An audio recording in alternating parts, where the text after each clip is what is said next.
안녕하세요. 단단한 브랜드 원민입니다. 오늘은 전 세계적인 기술 기업 중 하나인 아마존에 대해서 이야기를 해보고자 합니다. 여러분은 아마존이 스마트폰을 만들었다는 사실을 알고 계시나요? 많은 분들이 아마존이라고 하면 가장 먼저 떠올리는 것이 온라인 쇼핑일 것입니다. 누군가는 전자책 리더기인 킨들을 떠올리기도 하고 또 누군가는 세계 최대의 클라우드 기업이라는 이미지를 떠올릴 수도 있습니다. 그런데 아마존이 한때 스마트폰 사업에 도전했다는 사실을 아는 사람은 생각보다 많지 않습니다. 이유는 간단합니다. 그 사업이 너무도 빠르게 그리고 조용히 실패로 끝났기 때문입니다. 우리가 아이폰과 갤럭시 이야기는 많이 들어봤지만 아마존의 스마트폰 이야기는 거의 들어보지 못한 이유도 바로 여기에 있습니다. 그런데 이 실패 이야기가 저는 굉장히 흥미롭다고 생각을 했습니다. 왜냐하면 세계에서 가장 혁신적인 기업 중 하나로 꼽히는 아마존조차도 이렇게 큰 실패를 경험했다는 사실이 많은 생각을 하게 만들기 때문입니다. 특히 자신의 가게를 운영하는 사장님이나 프리랜서로 일하는 분들이라면 이 이야기가 왠지 더 깊게 와닿을 수 있을 것 같아서 이야기를 전해드리고자 합니다. 자, 그럼 본격적으로 이야기를 시작해 보겠습니다. 시간을 조금 거슬러 올라가 볼까요? 2014년 아마존의 창업자 제프 베이조스는 새로운 제품을 세상에 공개합니다.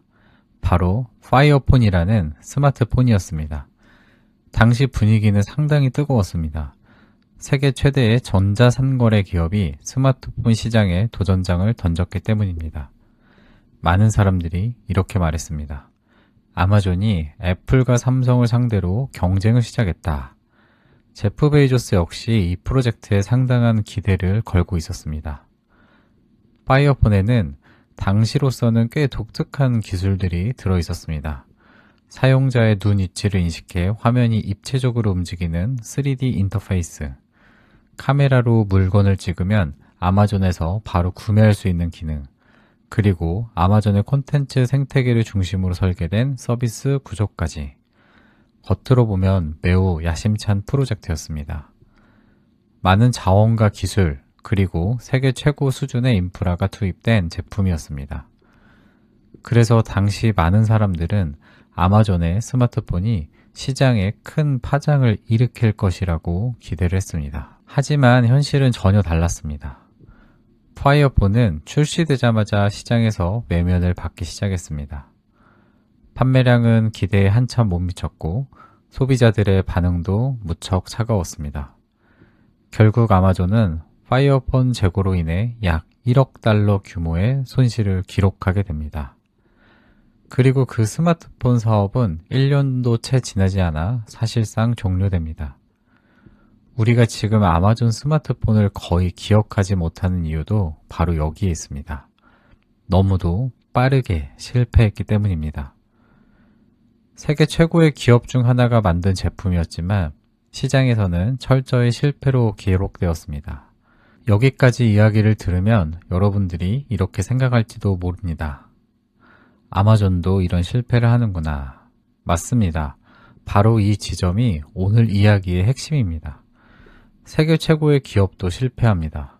막대한 자본과 인프라, 뛰어난 인재들을 갖춘 기업도 시장 앞에서는 언제든지 실패할 수 있습니다. 그런데 이 이야기에서 정말 흥미로운 부분은 실패 그 자체가 아닙니다. 더 흥미로웠던 것은 실패 이후 제프 베이조스의 반응이었습니다. 어느 인터뷰에서 파이어폰 실패에 대한 질문을 받았을 때 그는 이렇게 대답을 했습니다. 그게 대실패라고 생각한다면 저희는 그보다 훨씬 더 큰 실패작들도 지금 작업하고 있습니다. 농담이 아니고요. 그중 어떤 것들은 파이어폰을 작디작은 점처럼 보이게 만들어 버릴 것입니다. 이 말은 많은 사람들을 놀라게 했습니다. 대부분의 기업이라면 이런 실패를 숨기거나 축소하려고 했을지도 모릅니다.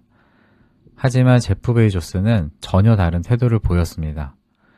그는 실패를 부끄러운 일로 보지 않았습니다. 오히려 실패는 더 큰 실험을 위한 과정이라고 말하며 아마존에게는 실패는 끝이 아니라 실험의 일부라고 선언한 것입니다. 여기서 우리는 실패를 바라보는 두 가지 태도를 발견할 수 있습니다. 첫 번째는 실패를 두려워하는 태도입니다. 한번 실패하면 위축되고 다시 시도하는 것이 두려워지는 태도입니다. 두 번째는 실패를 시험의 일부로 보는 태도입니다. 시도했기 때문에 실패가 생긴 것이고 그 실패를 통해 다음 시도를 더 잘할 수 있다고 보는 관점입니다. 아마존은 명확하게 두 번째 태도를 가지고 있습니다. 그리고 사실 아마존의 역사에서 실패의 사례는 꽤 많습니다. 하지만 동시에 우리는 아마존이 만든 성공 사례도 알고 있죠. 아마존 프라임, 킨들, 알렉사 같은 서비스들은 모두 새로운 시도에서 시작된 것들입니다. 중요한 것은 성공만이 아니라 수많은 실패와 실험이 그 과정에 있었다는 점입니다. 이제 이 이야기를 조금 더 현실적인 자리로 가져와 보겠습니다. 자신의 가게를 운영하시는 사장님들, 프리랜서로 일하시는 분들, 혹은 1인 브랜드를 만들고 있는 분들 말입니다. 제가 현장에서 이분들 컨설팅을 하거나 강의를 하다 보면 이분들은 대다수 실패를 굉장히 크게 받아들입니다. 메뉴 하나가 잘 안 되면 자신감을 잃고 이벤트 하나가 실패하면 다시 시도하는 것이 두려워집니다. 새로운 제품을 내놓는 것, 새로운 서비스를 시도하는 것, 새로운 마케팅을 해보는 것 자체가 부담이 됩니다. 왜냐하면 실패하면 안 된다고 생각하기 때문입니다. 그리고 현실적으로 실패에 대한 리스크도 적지 않을 수도 있죠. 하지만 한번 생각해 보시면 좋겠습니다. 아마존 같은 기업도 1억 달러 규모의 실패를 경험합니다. 세계 최고의 기업도 시장 앞에서는 언제든지 실패할 수 있습니다. 그렇다면 우리가 작은 시도에서 실패하는 것은 어쩌면 너무도 자연스러운 일이지 않을까요? 저는 실패에는 두 종류가 있다고 생각합니다. 아무 생각 없이 반복되는 실패가 있습니다. 그리고 실험에서 나오는 실패가 있습니다. 전자는 피해야 할 실패지만 후자는 오히려 필요합니다.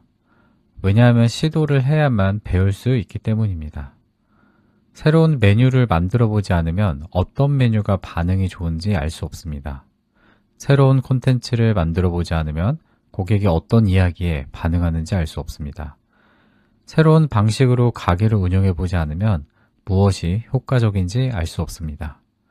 결국 실패는 능력 부족의 증거가 아니라 시도를 했다는 증거라고 생각을 합니다. 그래서 저는 오늘 이 이야기를 이렇게 정리하고 싶습니다. 아마존도 실패했습니다. 세계 최고의 기업도 실패합니다. 막대한 자원과 인프라를 가진 기업도 실패를 피할 수 없는 게 시장의 현실입니다. 그렇다면 우리는 실패를 어떻게 바라봐야 할까요? 실패는 끝이 아니라 시도의 흔적일지도 모릅니다. 시도하지 않는 사람에게는 실패도 없습니다. 하지만 동시에 성장도 없습니다. 그래서 실패를 두려워하기보다 시도를 멈추지 않는 것이 더욱 중요합니다. 여러분이 지금 하고 있는 작은 시도들, 새로운 메뉴, 새로운 서비스, 새로운 콘텐츠, 새로운 브랜드의 방향, 그 모든 것들이 당장 완벽하지 않을 수도 있습니다. 하지만 그 시도들이 쌓여 결국 여러분의 브랜드를 만들어 갈 것입니다. 그리고 그 여정은 여러분만의 멋진 길이 되어 있을 것입니다. 어쩌면 언젠가는 오늘의 작은 실패가 나중에 돌아봤을 때 가장 중요한 경험이었다고 말하게 될지도 모르겠습니다. 자, 오늘은 아마존의 실패의 사례를 바라보면서 실패에 대한 생각을 함께 나누었습니다. 끝까지 들어주셨다면 구독과 좋아요 부탁드리고요. 그럼 저는 또 다음 이야기에서 뵙겠습니다.